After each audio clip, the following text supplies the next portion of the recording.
अभी रोहिणी गावड़ी के द्वारा चंद्रशेखर आजाद पे निजी संबंध को लेकर के बहुत सारे आरोप लगाए जा रहे हैं। इस पे आपको क्या कहना है? देखिए, चंद्रशेखर आजाद जी महिलाओं और रोहिणी गावड़ी दोनों का बहुत ज्यादा सम्मान करते हैं।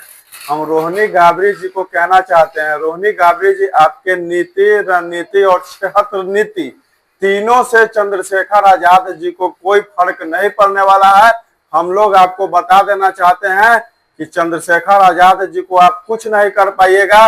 अगर भीम आर्मी के एक मोहल्ला का, एक ग्राम का, एक पंचायत का कार्यकर्ता चाह ले तो उन पे भारी पड़ेगा, उनके नीति, रणनीति, क्षेत्र नीति पे भारी पड़ेगा। जिस तरह से चंद्रशेखर आजाद जी के साथ संबंध बता रहे, उस तरह से उनका फोटो कभी मनोज तिवारी जी के साथ वायरल होता है, तो कभी किसी लड़का के साथ नैन मटक्का लगाते हुए वायरल होता है। तो यह एक साजिश है। हम विशेष कुछ नहीं कहना चाहते हैं उनके मुद्दों पे, लेकिन रोहिणी गावड़ी जी को हम कहना चाहते हैं, चंद्रशेखर आजाद जी लाखों नहीं करोड़ों दिल के धड़कन है, युवाओं के आवाज है, देश के सबसे मजबूत नेता है। उनका आप और आपके जो जिनके द्वारा षड्यंत्र रचा जा रहा है, आप लोग उनका कुछ नहीं बिगाड़ पाइएगा। चंद्रशेखर आजाद जी पे जब बात आएगी तो मेरे जैसा लाखों नौजवान अपना सब कुछ देने के लिए तैयार है। सबसे बड़ा होता है अपना जान, तो यह जान भी चंद्रशेखर आजाद जी के लिए समर्पित है। ये बहुत सारे जो पार्टी हैं, ऐसा तो नहीं है कि वो लोग के तहत बनाया गया कोई ये साजिश है, कोई प्लान है जिससे कि इनको बदनाम किया जा सके?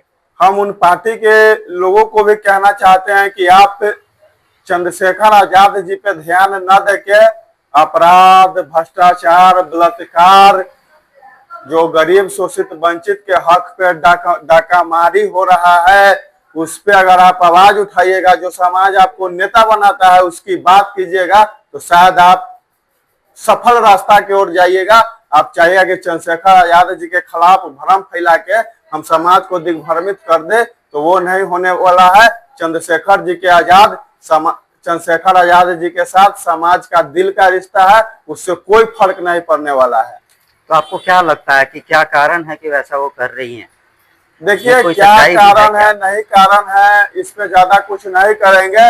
चंद्रशेखर आजाद जी जिस तरह से इस देश में फेमस है और पूरे दुनिया में उनका नाम है, तो उनके नाम से नाम जोड़ के वो चाहते हैं देश में अपना एक नाम बनाना। तो उनके ही नाम से अब मीडिया में बना रहना है, कुछ आरोप लगाना है, तो इससे तो आप लोग भी समझ सकते हैं। आप तो मीडिया के लोग हैं, तो कितना लोग मीडिया में आने के लिए, अपना टीआरपी बढ़ाने के लिए क्या क्या ढंग रचते हैं, तो आपको पता है। हम तो पहले भी कह दिए हैं, उनका नीति, रणनीति, क्षेत्र नीति सब फेल होगा।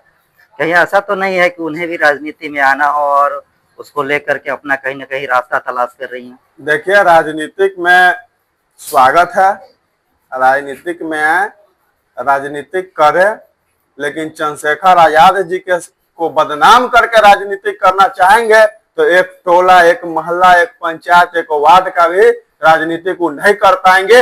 यह हम दावे के साथ कह रहे हैं। उनको फिर सड़क पे मुश्किल हो जाएगा। जो भी लोग चंद्रशेखर आजाद जी को बदनाम करके चाहेगा कि हम राजनीतिक कर ले और अपना कद बढ़ा ले, तो यह संभव नहीं है। जब बात राजनीति की आई है, तो आप बिहार में बहुत ही जल्दी बिहार का इलेक्शन होने वाला है, इसमें आप अपने पार्टी को कहां देखते हैं? देखिए, बिल्कुल चुनाव हम लोग लड़ेंगे। भीम आर्मी आजाद समाज पार्टी, जब समाज पर अन्याय, अत्याचार, शोषण, जुल्म होता है, तो भीम आर्मी आजाद समाज पार्टी मजबूती से खड़ा होती है। तो हमको पूरा विश्वास है कि समाज के लोग भीम आर्मी आजाद समाज पार्टी के साथ खड़ा होंगे। जब समाज को अपना खून देने के लिए तैयार नहीं होता है, तो भीम आर्मी आजाद समाज पार्टी के कार्यकर्ता हॉस्पिटल जाके, दफ्तर जाके, जहां जरूरत पड़ता है खून तक देने का काम करता है। तो फिर हमको पूरा उम्मीद है कि बिहार विधानसभा चुनाव में हम लोग चुनाव लड़ेंगे और बेहतर विकल्प बन के रूप में भीम आर्मी आजाद समाज पार्टी बिहार में उभरेगी। विधानसभा चुनाव के लिए क्या सब तैयारी है? तैयारी आज ही हम सबके नेता चंद्रशेखर आजाद जी दिल्ली में बैठक कर रहे हैं। बहुत जल्द उनका बैठक होगा। जिला में बैठक हो रहा है, पंचायत में बैठक हो रहा है, प्रखंड में बैठक हो रहा है। सभी चीजों को देखा जा रहा है, सभी चीजों पे विचार किया जा रहा है। समाज को कैसे भला हो, कैसे हकमारी हो रही है, हक अधिकार पे लगातार बिहार अपराध का अखाड़ा बना हुआ है, लगातार माँ बहन बेटी का बलात्कार हो रहा है। इन सब चीजों को खत्म करने के लिए एक बेहतर नीति रणनीति बना के भीम आर्मी आजाद समाज पार्टी लोगों के बीच में बहुत जल्द आएगी। बिहार में क्या ये इंडिपेंडेंट लड़ेंगे या किसी के साथ अलायंस में आएंगे? देखिए, हम लोग किसी पे डिपेंडेंट नहीं है। जिस तरह का निर्णय होगा चंद्रशेखर आजाद जी का, टीम का, उसके साथ हम लोग खड़ा रहेंगे। हाँ, मेरा गठबंधन है, जनता के साथ गठबंधन है, शोषित वंचित बहुजन समाज के साथ गठबंधन है। Thank you.